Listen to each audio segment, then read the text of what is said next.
buhay o kabiguan, ng ligaya o lungkot. Kaya marapat lamang na tanggapin si Jesus bilang tagapagligtas at Panginoon. At matapos yun ay panariwain ang katapatan at paglapit sa Kanya bawat araw o day by day. Ang day by day ay naglalayong umalalay sa pang-araw-araw na pamumuhay. Narito po si Kuya Ed Lapis sa mensaheng pinamagatang How to Treat Children.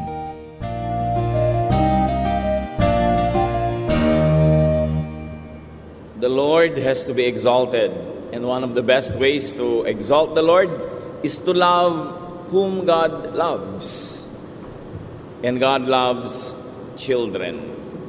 Yan po ang ating pag-aaral ngayon, how to treat children.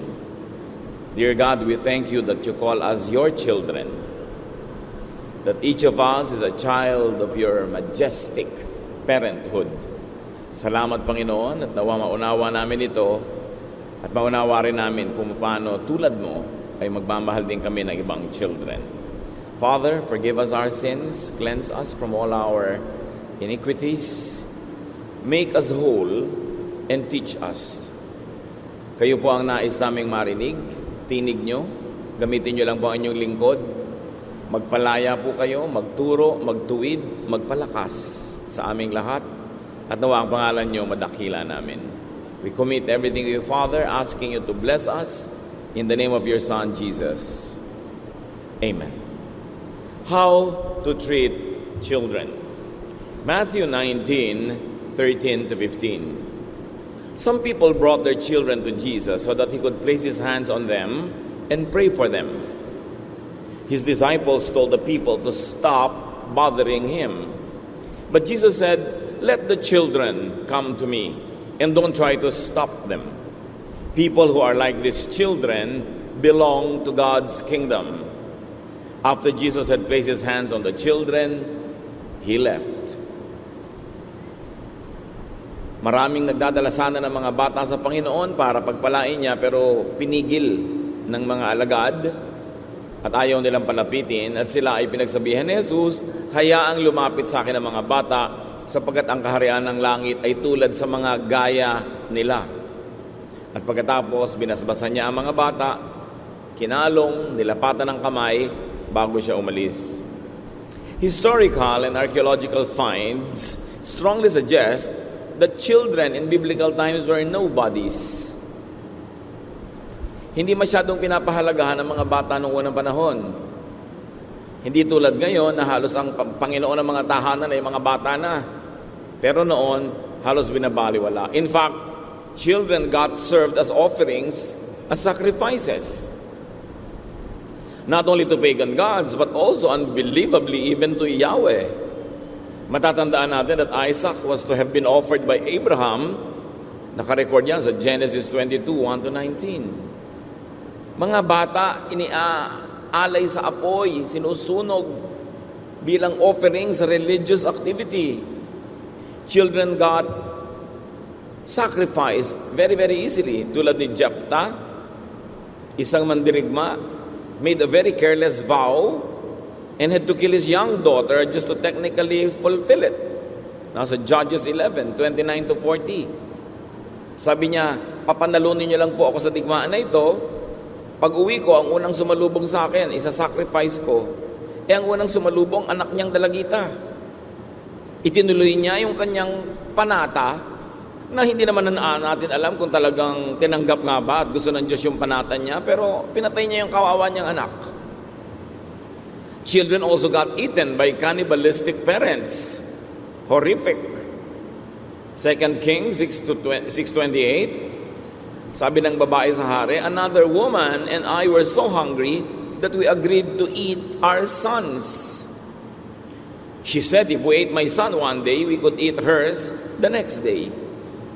Mga nanay na sa sobrang kagutuman ay naging cannibalistic at nagkasundo na iluluto ang kanilang mga anak. Paano mo ituturo sa Sunday school?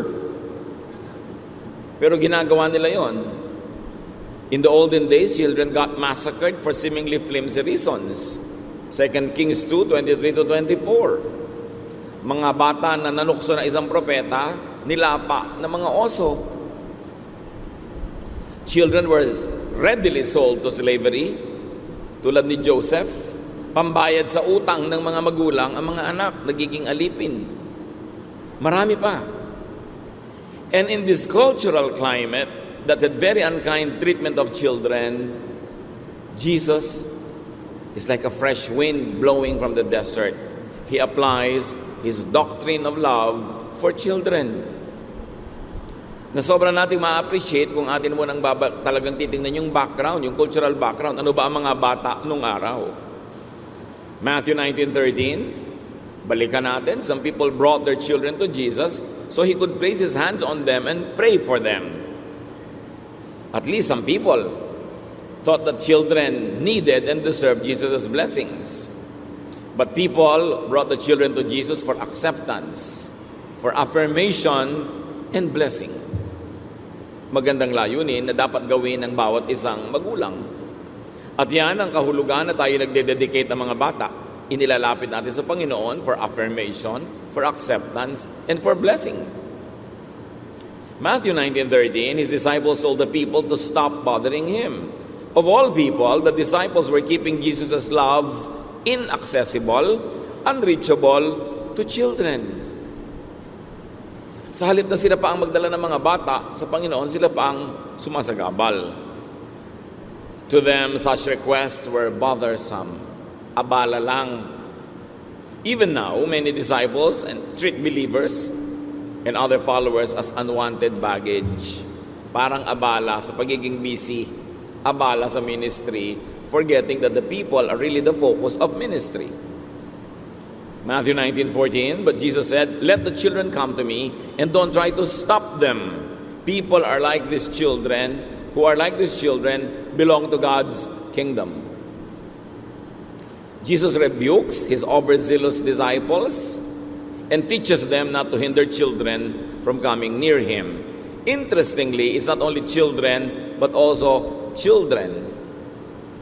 They should not be prevented from getting close to Jesus.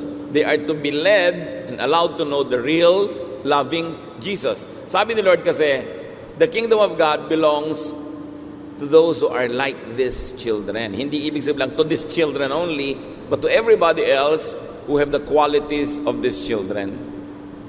Childlike, trusting, innocent, dependent, weak. Sabi ni Lord, the kingdom of heaven belongs to people like these children. So, dalawa ang meaning, yung children themselves and people who have the qualities of children belong to heaven.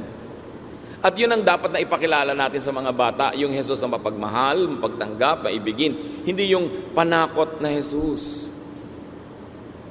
Maraming mga magulang tamad magdisiplina, tinatakot na lang ang mga bata. Magagalit si Papa Jesus pag ginawa mo yan. Pati nga pastor, ginagamit na ganyan. Ayan na si pastor, magagalit sa'yo. Ginagamit nila yung mga iba na panakot. Mga tamad magdisiplin yung ganon. If you have to scare your children into being disciplined, that's a lazy way of parenting. Religious instruction should present the real Jesus of the Gospels. Not a Jesus that's always angry, not a Jesus that's always out to punish people. A loving Jesus is what the children and who the children should know. People who are like these children, sabi niya, belong to God's kingdom. Very interestingly, Jesus expands the application of His grace to all other persons who, like those children, are marginalized, trivialized, weak, voiceless, abused, oppressed. Sabi niya, lahat ng tao na tulad ng mga batang ito ay kinakasihan ng Panginoon at para sa kanila ang paghahari ng Diyos. So mga taong hindi lang bata, kundi tulad ng bata ay naaapi, nababaliwala, hindi pinapansin, walang tinig, parang walang karapatan. Sabi ni Jesus, sila ang gustong lingapin at kalinghain ng langit. Napakaraming spiritual application nung sinasabi niyang, the kingdom of heaven belongs to people like these children.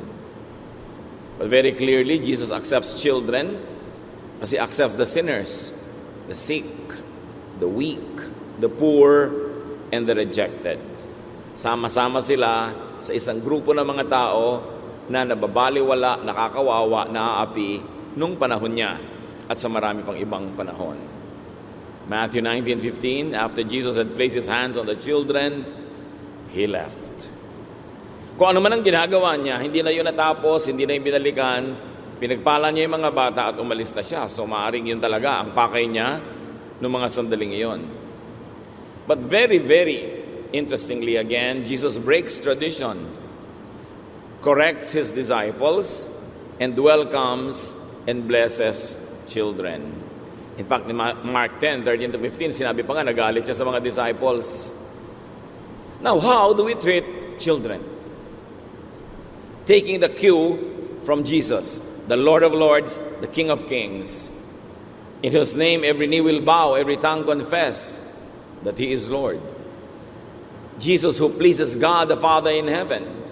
Jesus, who is the complete personification of God in human form. Paano tayo matututo mula kay Jesus kung paano itatrato ang mga bata? Accept children unconditionally. Warmly, hospitably into your family. Yan ang kauna-unahan dapat na maramdaman ng bata na siya ay accepted. Do not abort fetuses. Hindi sila inilalaglag. Hindi dahil unplanned pregnancy, nagkamali ka, lasing ka lang nun, tapos bigla ka nagdalang tao, tapos ilalaglag mo. Anong kasalanan ng bata doon? Sabi po ng maraming mga dalubhasa, maliit na fetus pa lang yung bata sa loob ng sinapupunan, nakakadama na kung wanted siya or not. Kung ibig siyang ilaglag ng kanyang ina o hindi. Kung welcome siya sa mundo. At nagkakaroon niya ng epekto sa kanyang pagkatao, sa kanyang personalidad habang buhay. Do not reject children for their inborn nature. Some children have physical imperfections. Some have talents that parents might not like. Some have inclinations that do not probably fit into the culture of the family. But the family must accept the child unconditionally. The child did not ask to be born. Hindi naman niya ipinakiusap o ipilit na ipanganak siya. Napanganak siya dahil sa ginawa ng mga tao, ng kanyang mga magulang. Therefore, ang mga magulang ang kauna-unahang dapat tumatanggap ng walang patakaran sa bata. Do not reject children for their inborn talent or lack of it. For inborn physical attributes. Minsan kamukha nung kapitbahay mong naiinis ka na rin sa anak mo. Minsan kamukha ng biyanan mo para silang pinagbiyak na yoyo. Mainit tuloy ang dugo mo sa anak mo, sa sarili mong anak. Do not reject children for inborn character traits that they did not impose upon themselves or create. Do not hate children for being born this way or that way, especially if you are the parent or the family. Yes, improve children, help improve children, but do not reject or change them. Not even God changes people. The Lord changed me. May mga bagay na sabi, bakit pray na ako ng pray, hindi na-change? Yun ang nature mo. Pwede mo improvein. You can be the best version of yourself, but you cannot change yourself as you were created. God creates all people, and God knows what He's doing. Psalm 139, 13-16, you are the one who put me together inside my mother's body. So you are the one, not anyone else. You, O God, are the one who put me together inside my mother's body. You created me. You decided which genes from which grandparents will go into my body and my personality. You decided the mix, not me. God, you do it. And sabi niya sa verse 14, and I praise you because of the wonderful way you created me. Everything you do is marvelous. Of this I have no doubt. Nothing about me is hidden from you. I was secretly woven together deep in the earth below. But with your own eyes, you saw my body being formed Even before I was born, you had written in your book everything I would do. So ang sinasabi dito ng mga awit, pinupuri kita o Diyos dahil sa kagilagilala sa paraan mo ako nilikha. Walang nasa aking pagkatao na lingid sa iyo. Kayo po ang lumikha sa akin nung tahimik pa lang akong nabubuo sa mahiwagang lugar. Walang nangyari sa akin at nalagay sa aking pagkatao, kulay ng aking buhok, haba ng aking mga bias, kulay ng aking mata, talino ko, walang nalagay sa akin na hindi kayo ang naglagay. At dahil dyan, dahil kayo ang naglagay ng mga ganito, para na rin inilagay nyo ang mangyayari sa buhay ko. Dahil siyempre, kung binigyan mo ko ng talent sa music, well, magiging musician ako. Liba na lang sobra kung pigilin yun o pigilin ng iba. Kung ginawa mong sociable ang personality ko, ang magiging role ko sa buhay is nakikisalamuha sa maraming tao. Kung ginawa mo akong introverted, baka mga backroom jobs ang trabaho ko, yung mga tahimik na trabaho. So para nang itinakda ang mangyayari sa buhay mo dahil sa mix na ginawa sa iyo ng Diyos. At tayong mga pamilya na tumatanggap ng bawat batang isinisilang, huwag nating lilimutin yon. Hindi niya nilikha ang sarili niya, nilikha siya ng Diyos. At ang dapat gawin, mahalin, tanggapin, tulungan so the person could develop into the best versions but of his or her own self. Hindi mo pipiliting maging katulad mo, sundan ang iyong mga yapak, tularan ang naging karir mo dahil mayroong ibang nakaguhit sa kanyang palad para sa kanya. So accept children, very especially if they are yours. Woman, do not give your child's father a reason to doubt the child's paternity. Pag hindi malinaw sa lalaki na anak niya ang bata, paano niya paninindigan, paano niya mamahalin, paano niya susuportahan. At kung minsan, sa kawalang pag-iingat, may mga babaeng nalilito ang 5 lalaki kung sino sa kanila ang anak, ang ama. Kawawa yung bata dahil lahat magtatanggihan. Dahil sino ba naman ang gustong sumambot, sumalo, nang hindi siya tiyak kung kanya nga. Kaya iniingatan talaga ng babae ang kanyang sarili. Para hindi siya pagdududahan, anak ko ba talaga yan? Bakit kamukha ni kumpare yan? Diba? Naglihi lang ako sa kanya. Parang si Maria Clara ipinaglihi kay San Antonio. Na ipaliwanag tuloy kung ba't kamukha siya ni Padre Damaso. Dapat maingat dahil yung bata ang nagdurusa pag nalagay siya sa sitwasyon ng pagkakaanak sa kanya na questionable sa marami. Love children clearly, consistently, fabulously, extravagantly. That's when you can never be wasteful. Because love always accomplishes its beautiful mission. Maraming mga tao, kaya nung lumaki, masungit, mailap, mahiyain, masamang ugali, etc., etc., dahil kapos sa pagmamahal na natanggap ng bata. This feeling of not being loved enough while a child could haunt a person all her days, all his life. Yung kulang sa pag-ibig na hindi natanggap ng bata habang bata, napakahirap punan o takpan pag adult na siya. At napakarami mga tao, dysfunctional yung character, mahirap pakitunguhan. Ang pinagmumulan pag nag-research ka, a terrible childhood. A childhood that is spent not being loved, not being cared for, but in fact being rejected, and sometimes even abused. Ang bawat sugat na nililikha natin sa puso ng isang bata ay halos hindi naghihilom buong buhay pag hindi nadala sa paanan ng Panginoon. Kaya hanggang ngayon, marami mga tao merong mga sari-saring anxieties. Yung mga batang laging iniiwan, hindi minahal, kulang sa yakap, kulang sa lambing, may mga separation anxiety. Kahit sa high school friend, nagagalit pag nagka-boyfriend na yung kaibigan niya, nagsiselos na kasi gusto na niya mag-attach. Kahit sa mga office mate, pagka naglakaran, hindi siya kasama, masama ang loob. Kahit sino talagang aalis, kay boyfriend niya o boyfriend ng kaibigan niya, hirap na hirap ang loob niya. Hindi maka-adjust pag may taong lumalayo. Kasi nga, buong buhay, wala naman siya kasama, walang kapiling, walang masandalan, walang masilungan. Kaya pag nakakita ng kahit sino, nagbigay ng kahit konting pagtingin, para ng talabang kakapit. Lilimutin na ang karunungan, lilimutin na ang katalinuhan, lilimutin na ang katwiran, dahil nakakita ng konting pagtingin. Kawawa ang mga batang hindi pinapalaki ng busog sa pagmamahal. Laging yun ang hanap-hanap. Kaya marami mga batang babaeng lumaking walang tatay sa bahay, ang nagiging mga boyfriend, mga mukhang tatay, mukhang lolo. Nakadalasan may asawa at mga sariling anak kasi meron siyang longing to belong to a man who has a family, to belong to a family.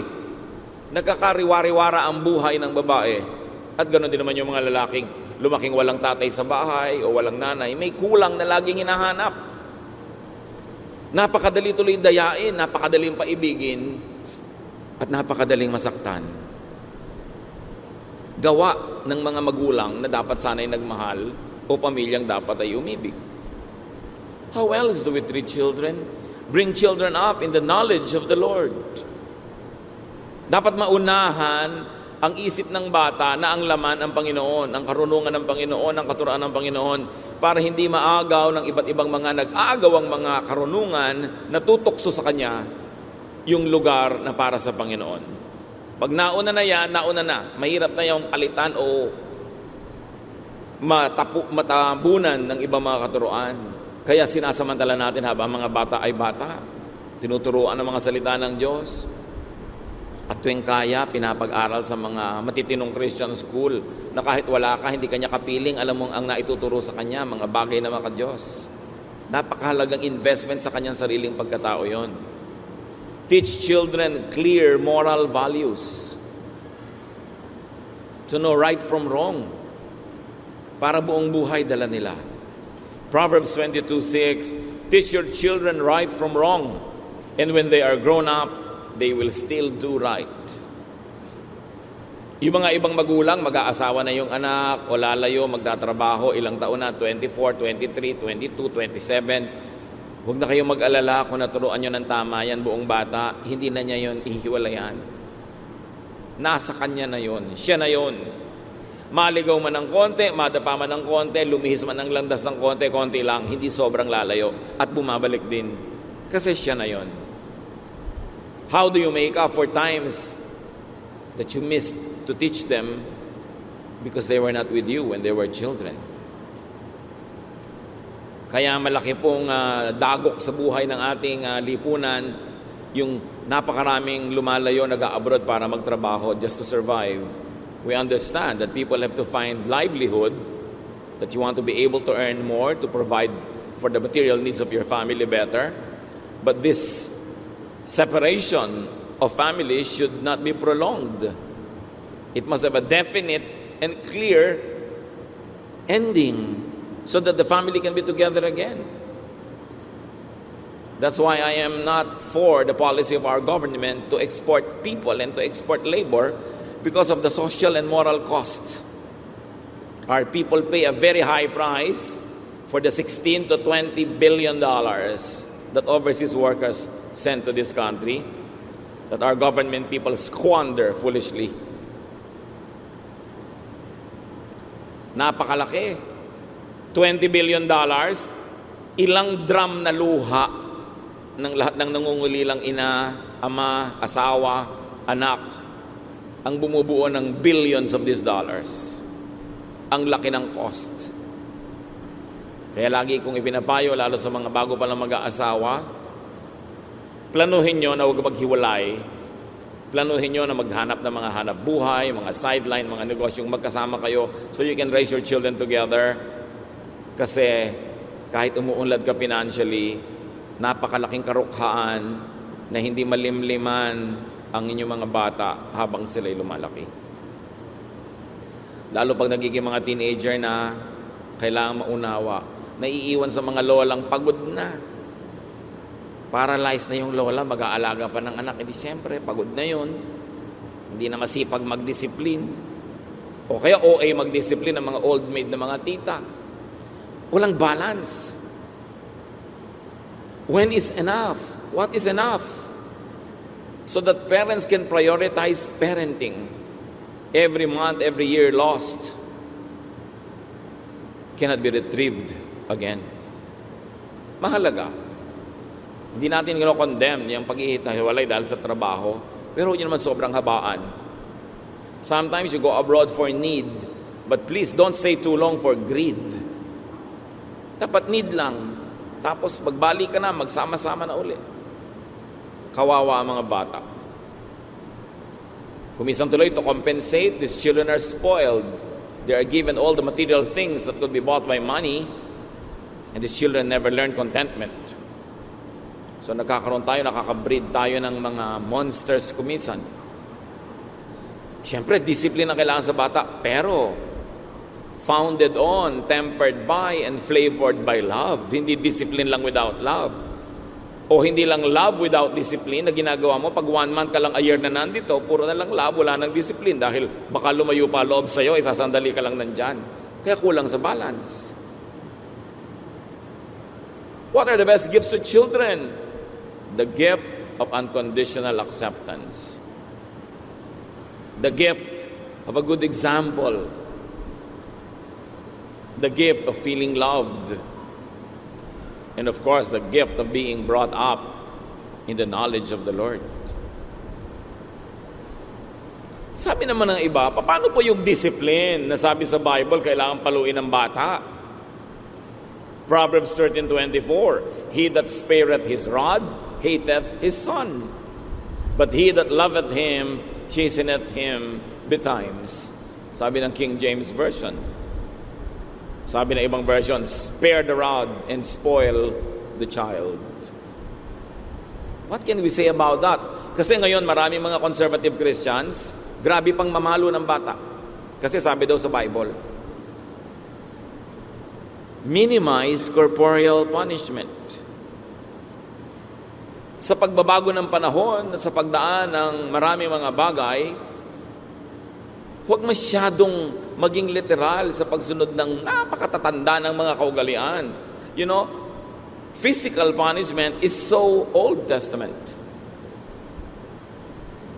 Pero hindi po ba dapat nating sundin ang Old Testament? Kasi po, Bible yan. Di sundin mo rin ang Leviticus 20 verse 9. If you curse your father and mother, you will be put to death. Biblical din yan.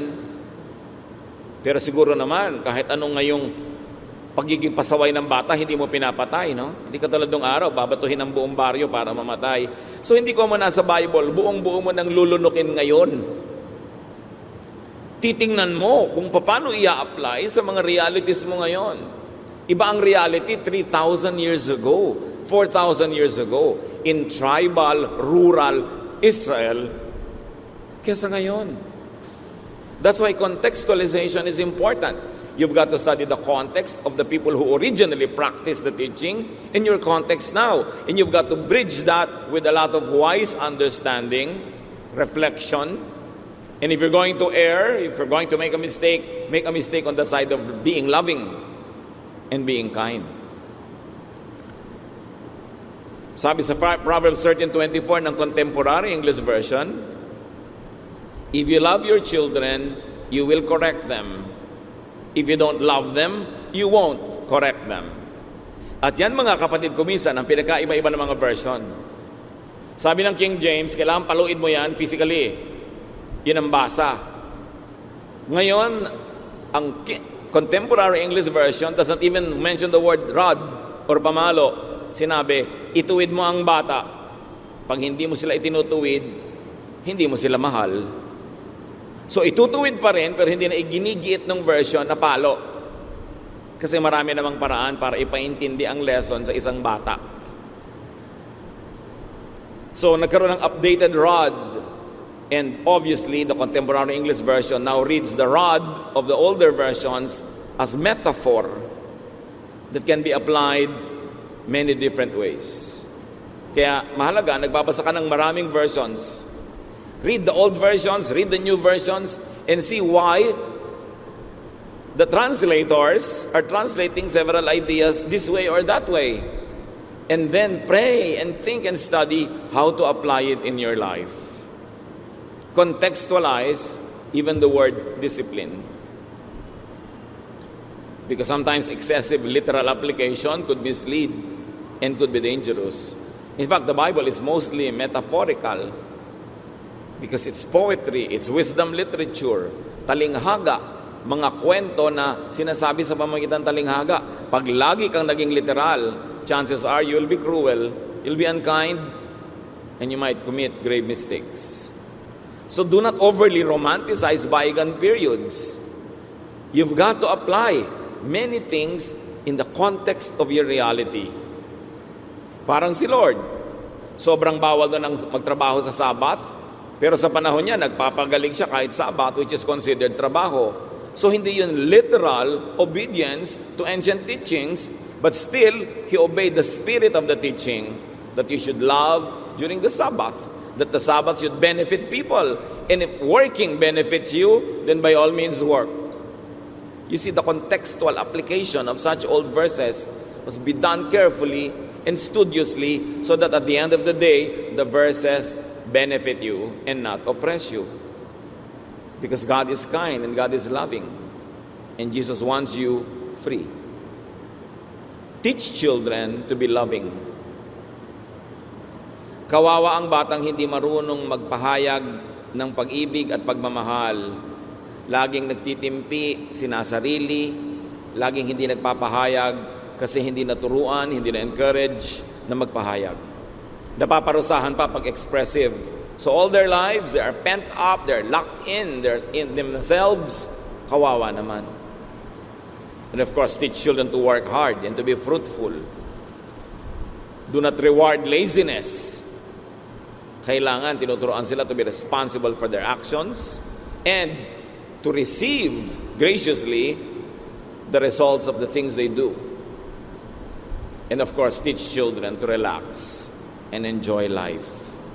Life is a gift of God to be enjoyed. It is not a problem to be solved. Sa pagpapalaki natin sa bata, makikita natin kung anong attitude niya paglaki. How else do we treat children? To glorify God who loves them, bring children up in balanced growth. Dapat balanced. Make and help children grow physically, mentally, socially, spiritually, like how Jesus grew up. Luke 2:52, Jesus became wise and He grew strong. God was pleased with Him, and so were the people. So Jesus grew intellectually, physically, spiritually, and socially. Balanse. Titingnan natin yun sa mga bata. Very especially, do not teach children and train children to be prejudiced. Yung hindi naman nila kilala yung tao, ginadjudge nila kasi sa dinner table nyo, naririnig, ay naku, alam mo, pagkagilagid, maitim, traidor. Ganyan agad mga kwentuhan ng mga tao.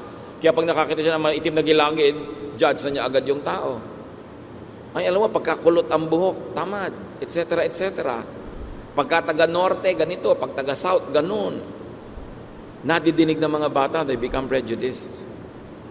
Do not teach children to be bigoted, to be specifically hateful of people because of reasons that are not founded on reason. Hindi naman reasonable yung reason na yun. Do not teach children to be self-righteous and judgmental and narrow-minded, especially in a religious context. Nahayaan mo anak, lahat yung mga neighbors natin pupunta sila sa hell. Punta tayo kay Papa Jesus. Sabi ng bata, praise the Lord. Ang mga itinuturo mo, yung matuwa pa siya kung may pupunta sa hell dahil hindi nyo kasama sa sekta ninyo. What kind of mentality will these children have all their lives? Respect children, very especially.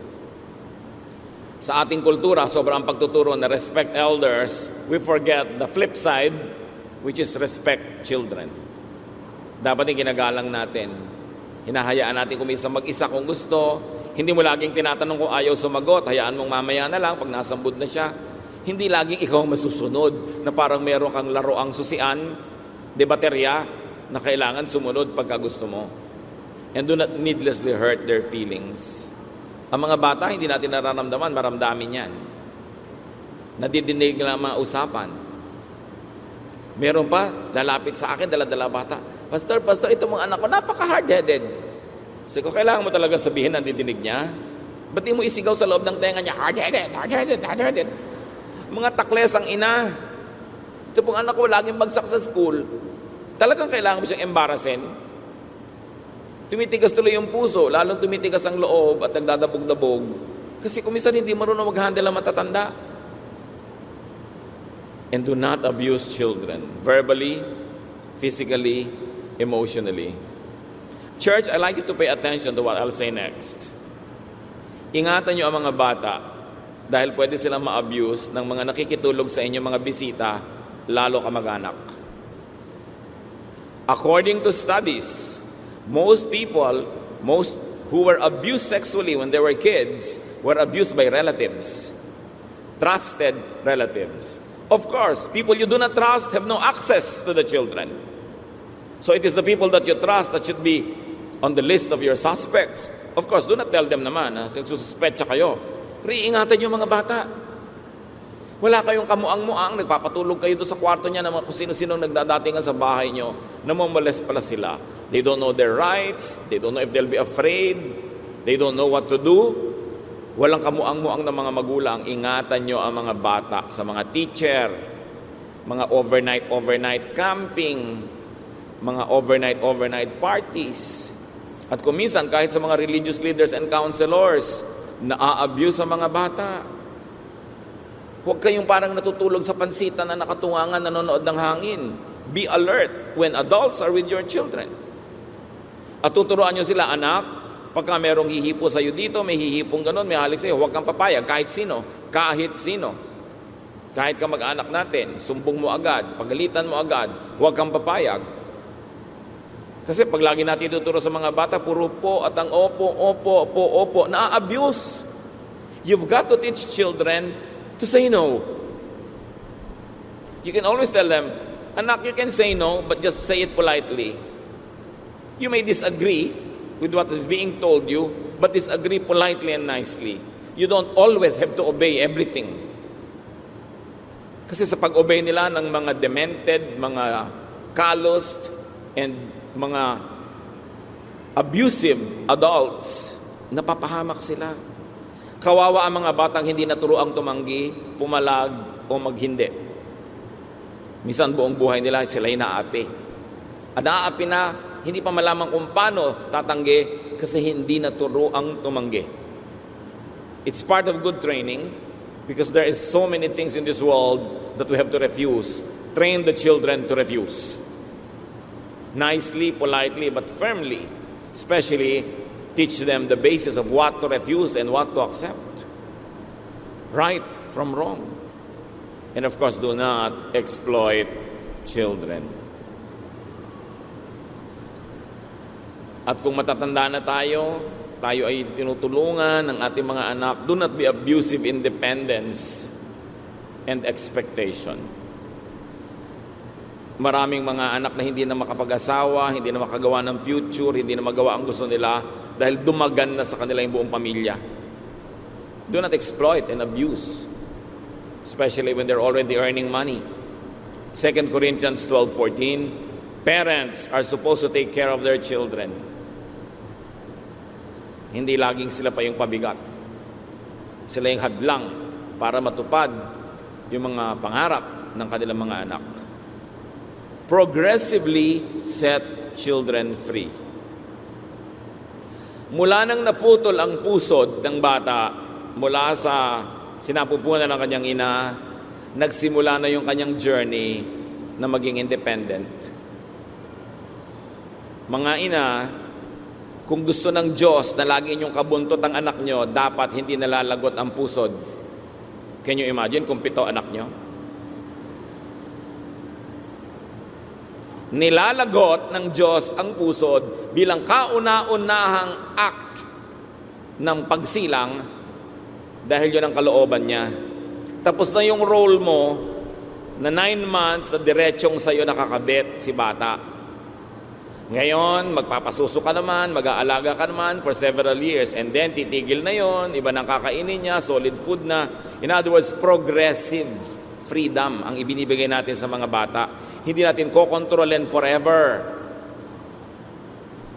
We let them free to be themselves, to develop their natural gifts, to pursue their dreams and aspirations, and to love who they want to love. Hayaan ang mga anak na umibig ng iibigin. Hindi tayo mamimili. Hindi naman ikaw ang sisiping. Hindi naman ikaw ang sasama. Tapos sobrang makialam.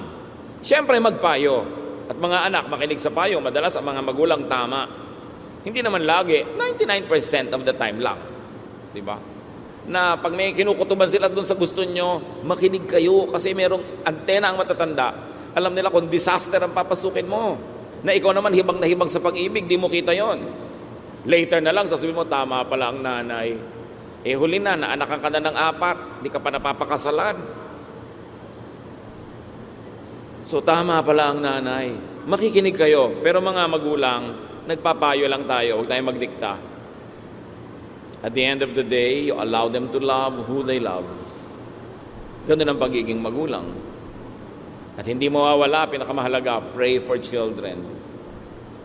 Laging pabaon nyo ay prayer, laging ang padala nyo ay prayer, prayer, lagi. Iba pa naman ang kapangyarihan ng panalangin ng magulang. Galing talaga sa pusong tapat ang pagmamahal doon sa bata. How children are loved or unloved, underloved, at childhood could have lifelong effects.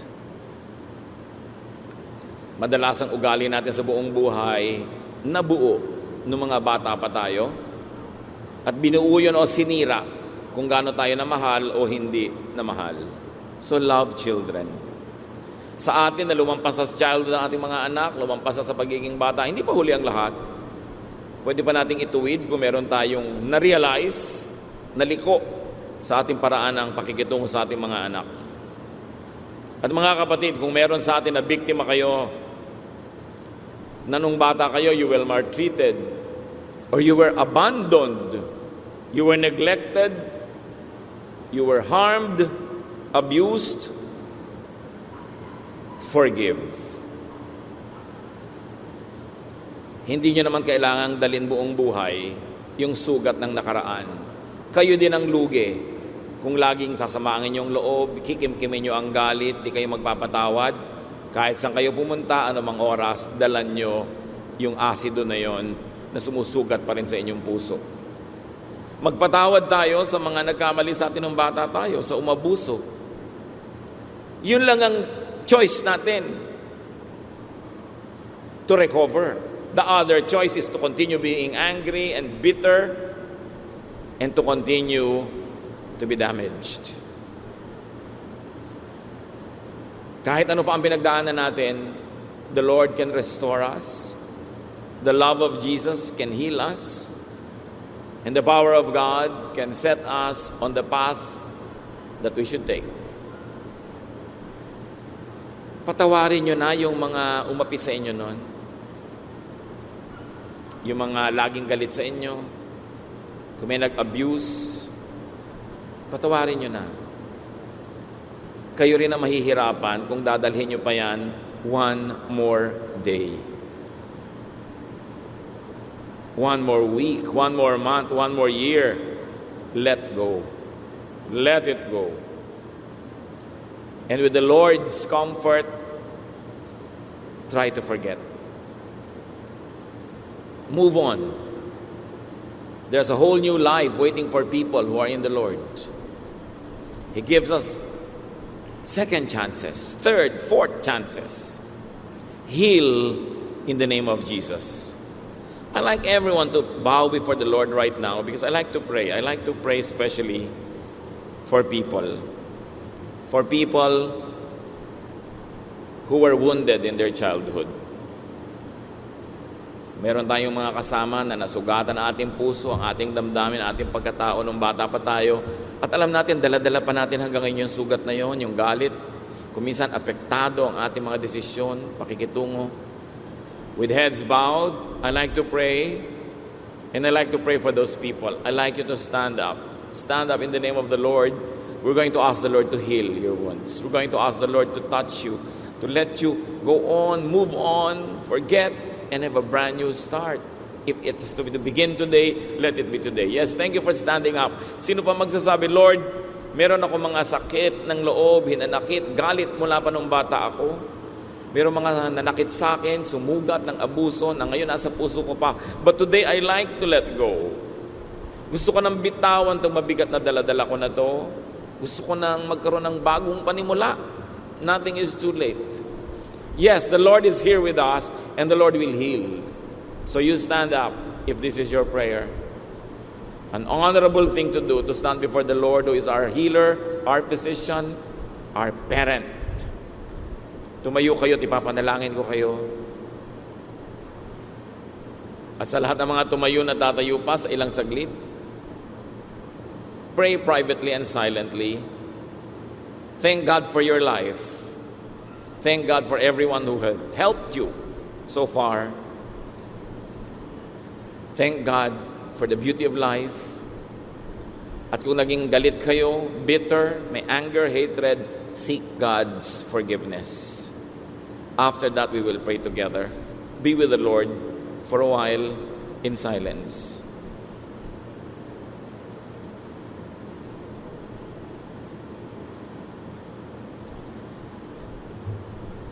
Dear God, we thank you for freedom, that even people who had been chained to some wounds of the past can be free today by the power of your Son, Jesus. Salamat, Panginoon, na may kalayaan sa ngalan ng iyong anak na si Jesus. At ngayon sa lahat ng tumindig, o kung meron mang di naglakas loob tumindig, pero ito rin ang panalangin, hipuin niyo ang puso ng bawat isang ganitong kalagayan. Patawarin niyo ang mga maling nagawa dahil nasugatan at mayroong pang kinikimkim na pait. Panginoon, sa iyong mahiwaga, makapangyarihang paraan, pagalingin mo ang sugat ng mga puso ng mga taong ito. Papaghilumin mo ang mga hapdi, ang mga kirot ng nakaraan. Dalangin namin, Panginoon, lubos na gagaling ang mga ito. At sa halip na ito ay nakakasira ngayon maging basehan ng pagbuo ng isang magandang pagkatao. Mas maging maunawain, maibigin ang mga kapatid na ito at makapagpadama sila ng pag-ibig, lalong-lalo sa mga bata. Let your Spirit touch each one powerfully, and may your name, O Lord, be glorified. Heal people. Heal those who have been wounded in their childhood. Mga kapatid, tanggapin ninyo ang kagalingan ng puso. Tanggapin nyo ang comfort, ang pag-ibig, ang pagtanggap ng Diyos as you ask Him now in the name of Jesus. May peace reign in your hearts. And may you find more beauty and color and vibrance in life as you now forgive those who have hurt you in the past. May you be equipped to love more, to give more of yourself, and may the Lord send you a lot of love to compensate for those that you never received before. Panginoon, sa iyo namin nilalagak ang mga sarili namin, ang pag-ibig niyo ang aming sinisilungan, pagalingin niyo ang bawat puso, palakasin, at ngayon, Panginoon, biyayaan niyo na mga biyayang hindi inasam, hindi pinangahasang hingin, kayo ang magkaloob because you're God of abundant blessing. Thank you, Father, in the name of your Son, Jesus. You may be seated and let's remain silent before the Lord because I like to pray for another group of people. Once more, I will ask you to bow your heads before the Lord in self-reflection. Sino man sa atin ang may atraso sa mga bata, nakagawa ng masama, ng abuso, nanakit, sinasadya man o hindi, but you want to seek the Lord's forgiveness now, I will not even ask you to stand up. Where you are seated, Ask the Lord to forgive you. And as the Lord forgive you, forgive also yourself. Move on. Make up by loving more people and being more loving. And if you can, make up to those that you have wronged. In silence, sino man sa iba't ibang paraan ang nakapang-abuso ng bata, seek God's forgiveness now. Pray privately.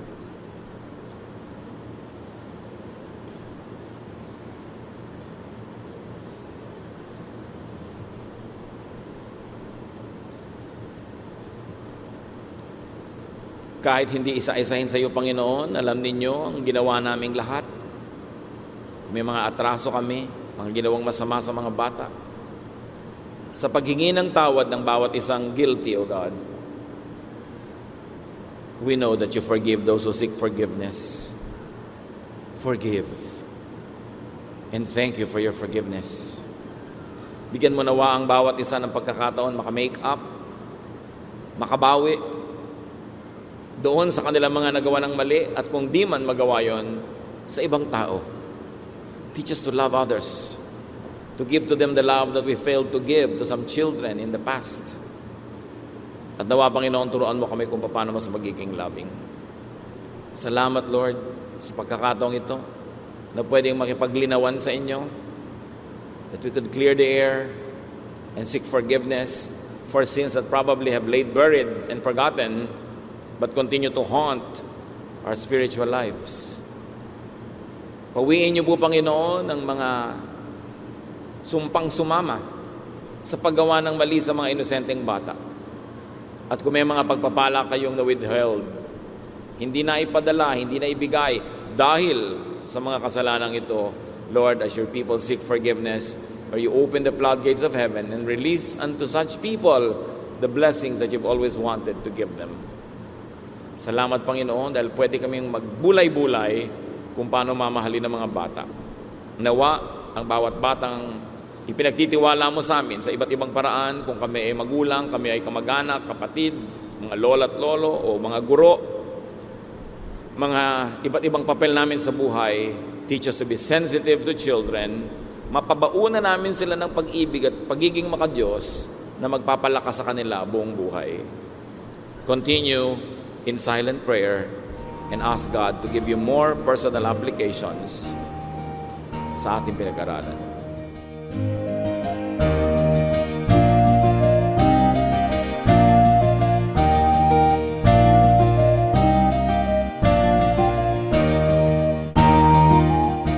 Ang katatapos pong mensahe ni Kuya Ed Lapis ay pinamagatang How to Treat Children.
Ligayang nadadama, isigaw sa lahat ng bansa, Alleluia.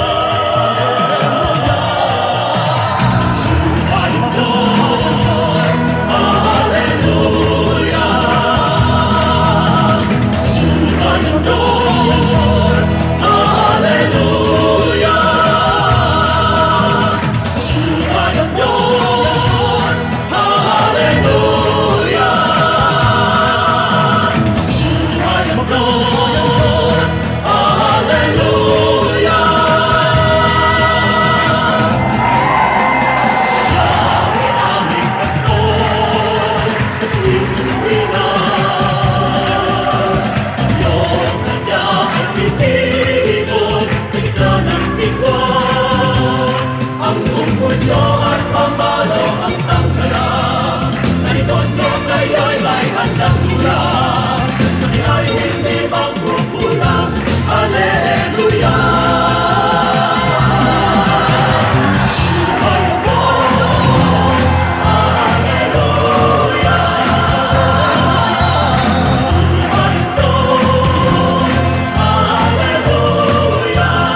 lamang ang tunay, Jesus lamang mabuhay. Jesus lamang ang buhay, Jesus lamang ang tunay, Jesus lamang mabuhay.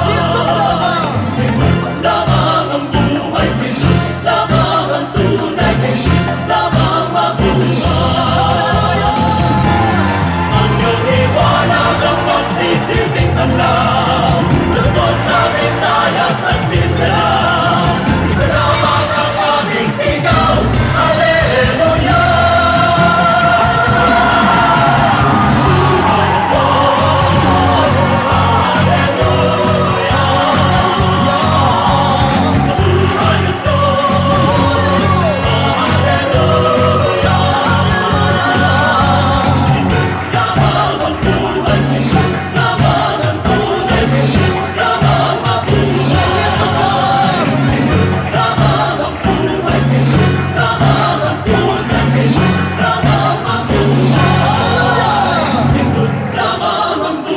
Jesus lamang ang tunay, Jesus lamang mabuhay.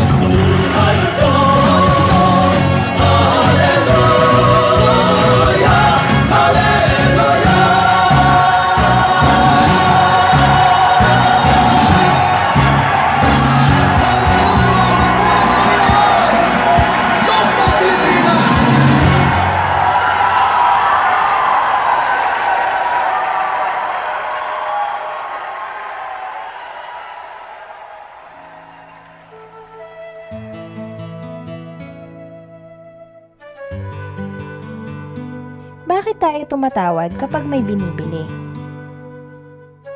Una, out of necessity. Gusto natin mas stretch ang ating budget. Gusto natin mas maraming mabili ang ating konting pera. So, tatawad ka. Pero naging art yan eh.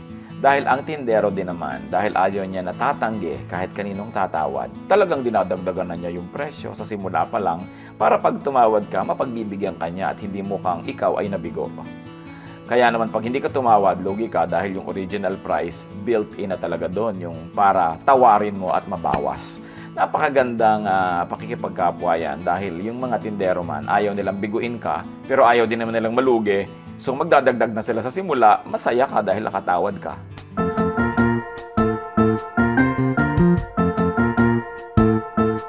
Oras na po para pansamantalang magpaalam ang programang Day by Day. Tayo po'y magsama-sama tuwing ika-6 hanggang ika-7 ng umaga, araw-araw. Magandang umaga po at mabuhay ang Panginoong Hesus!